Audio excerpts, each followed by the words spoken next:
Jadi, dalam matematika, fungsi linear didefinisikan sebagai fungsi yang memiliki satu atau dua variabel tanpa eksponen. Fungsi ini merupakan fungsi yang grafiknya mengikuti garis lurus. Jika suatu fungsi memiliki lebih banyak variabel, maka variabel-variabel yang diketahui tersebut dapat tetap berada dalam kondisi fungsi linear yang sama. Dalam artikel ini, kita akan membahas secara detail apa itu fungsi linear, tabel, grafik lurus, karakteristik, dan contoh-contohnya. Jadi, apa itu fungsi linear? Fungsi linear adalah fungsi yang umumnya membentuk garis lurus dan grafik. Fungsi ini merupakan fungsi polinomial dengan derajat paling tinggi 1 atau 0.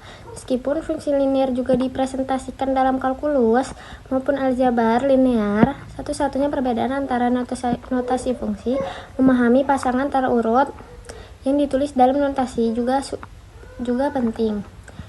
Memahami pasangan terurut yang ditulis dalam notasi fungsi juga penting. A disebut fungsi, dengan A adalah variabel bebas yang bergantung pada fungsi tersebut. Grafik fungsi linear memiliki garis lurus yang ekspresi, atau rumusnya diberikan oleh Y sama dengan X sama dengan PX plus Q. Ia memiliki satu variabel bebas dan satu variabel terikat. Variabel bebasnya adalah X dan variabel terikatnya adalah Y. P adalah konstanta atau intercept pada sumbu Y dan juga merupakan nilai variabel terikat.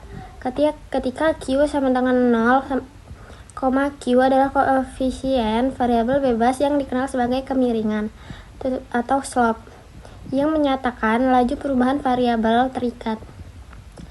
Apa itu fungsi non-linear? Fungsi yang tidak linear disebut fungsi non-linear. Dengan kata lain, fungsi yang tidak membentuk garis lurus dalam grafik. Contoh, fungsi tersebut antara lain fungsi eksponensial, fungsi parabola, fungsi invers, fungsi kuadrat, dan sebagainya. Semua fungsi ini tidak memahami persamaan linear Y sama dengan mx plus c. Persamaan untuk semua fungsi ini berbeda. Grafik fungsi linear menggambar persamaan linear melibatkan 3 langkah sederhana. Pertama, kita perlu menemukan dua titik yang memenuhi persamaan. Y sama dengan Px plus Q.